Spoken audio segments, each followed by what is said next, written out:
Hello semua, welcome back to my channel. Jadi video kali ini, admin akan melanjutkan alur cerita yang kemarin, namun resiko yang diterima setelah memakan pil tersebut maka kehidupannya akan berakhir, dalam waktu 3 tahun. Mendengar perkataan Xiaoli, kekuatan yang Xiaoli yang dia dapatkan akan diganti dengan nyawanya sendiri. Xiaoyan sedih, Xiaoli pun tidak punya pilihan lain, karena dia telah kehilangan harapannya untuk apa hidup. Xiaoli menanyakan sebenarnya pil jenis apakah pil tersebut. Xiaoyan berkata sepertinya adalah pil melahap kehidupan. Xiaoli dia terkejut dengan pengetahuan Xiaoyan dengan pil itu. Xiaoyan sekarang dia bersedih mendengar kakaknya telah memakan pil tersebut, yang tentu saja kehidupan kakaknya hanya berakhir dalam waktu 3 tahun. Pil ini pernah dikatakan oleh guru Xiaoyan, pil pemakan jiwa dengan memberikan kekuatan namun akan menghilangkan jiwanya. Pil tingkat ini berada di tingkat 7, Xiaoyan pun mengatakan bahwa pembuat pil ini sudah tidak ada di benua ini, dan sepertinya formula untuk membuat pil tersebut juga sudah tiada. Dan Xiaoyan bertanya mengapa kakak memakan pil itu, bukankah sudah tahu apa akibatnya jika memakan pil itu? Xiaoli mengatakan lagi, aku sudah putus asa ketika mengetahui kamu telah tiada. Xiaoli menambahkan, karena kehidupan kamu lebih berharga untuk klan Xiao. Xiaoyan semakin sedih mendengar itu. Xiaoyan berkata bahwa kehidupan kakak juga berharga untukku dan klan Xiao.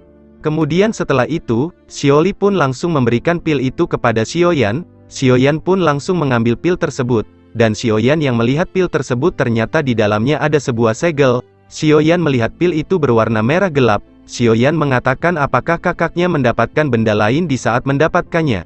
Kemudian Xiaoli langsung mengeluarkan sebuah gulungan merah dan diberikan kepada Xiaoyan. Xiaoyan mengatakan ini seharusnya adalah formula untuk membuat pil pemakan jiwa ini. Xiaoli berkata dengan ini sepertinya kita bisa membuat banyak pil memakan jiwa untuk klan Xiao.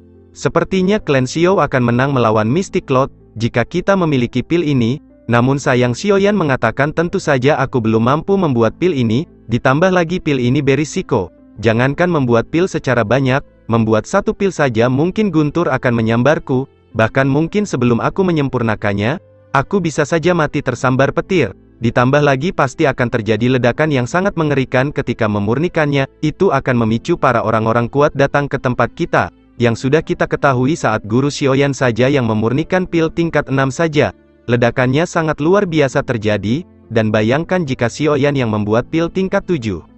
Xiaoyan berkata kakak, jadi kakak sudah 2 tahun memakan pil ini, kakak memiliki waktu 1 tahun lagi. Xiaoli mengatakan benar. Xiaoli dia langsung memberikan gulungan tersebut kepada Xiaoyan, karena gulungan itu tidak akan berguna baginya. Mungkin itu akan berguna bagi Xiaoyan yang seorang alkemis. Xiaoyan mengambil gulungan itu dan berkata, kakak dalam waktu 1 tahun tersisa aku akan mencarikan obat agar kakak tidak meninggal dalam waktu 3 tahun ini. Xiaoli berkata terima kasih. Xiaoyan mengatakan, kakak jangan beritahu siapapun hal ini kepada orang lain. Xiaoli pun mengangguk dan berkata Xiaoyan bawa pil terakhir ini bersama kamu. Xiaoyan mengambil pil itu dan akan memeriksanya. Aku akan berusaha mencarikan obat penawarnya. Kemudian Xiaoyan mengatakan kakak setelah ini, aku akan kembali ke akademi setelah itu. Dalam 2 hari aku akan menuju markas Han Peng untuk membalas dendam. Xiaoli sangat terkejut mendengar itu. Xiaoli berkata bukankah itu sangat berbahaya? Ditambah lagi Han Peng sekarang sudah di puncak Do Huang, dan ditambah lagi dia memiliki api surgawi. Selain itu organisasi hitam masih banyak memiliki seseorang di puncak Do Huang. Aku sangat khawatir kepadamu Xiaoyan. Xiaoyan pun mengatakan kakak jangan khawatir. Seberapa kuat Han Peng dan organisasi hitam, aku dan juga para murid akademi dan juga para ketua tidak kalah kuat dibandingkan mereka. Jika Han Peng memiliki 1 api surgawi, aku memiliki 2 api surgawi. Xiaoli yang mendengar itu dia pun sangat kaget. Xiaoli bertanya sebenarnya sekarang kamu berada di tingkat apakah sekarang? Xiaoyan pun mengatakan kakak aku sekarang berada di puncak Do Huang, dan sepertinya sebentar lagi aku akan menerobos tingkat Do Huang. Xiaoli dia sangat kagum kepada adiknya. Xiaoyan memang benar-benar harapan klan Xiao. Xiaoli meminta Xiaoyan untuk mengajaknya ke akademi. Xiaoyan berkata kakak memang tujuanku ke sini datang untuk menjemput kakak. Akhirnya setelah percakapan panjang, Xiaoyan dan yang lain mereka telah bersiap kembali ke akademi. Singkat cerita Xiaoyan dan para murid akademi dalam pun telah menuju akademi dalam menggunakan grifter. Setelah Xiaoyan dan para murid akademi sampai, Xiaoya pun langsung menemui ketua pertama untuk mengatakan semuanya.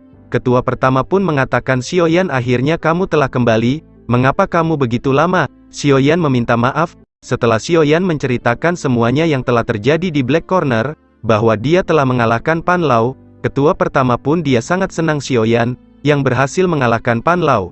Ketua pertama pun mengatakan kepada Xiaoyan, bahwa dia telah membicarakan dengan para ketua kita akan menyerang Han Peng dalam waktu 2 hari ini. Xiaoyan sangat bersemangat untuk menyerang Han Peng untuk membalaskan dendam gurunya. Singkat cerita, para ketua dan para murid yang telah berlevel Doling, mereka pun telah bersiap untuk menuju Han Peng untuk membalaskan dendam apa yang telah dilakukan Han Peng. Ketua pertama pun dia sangat marah atasan apa yang terjadi sebelumnya.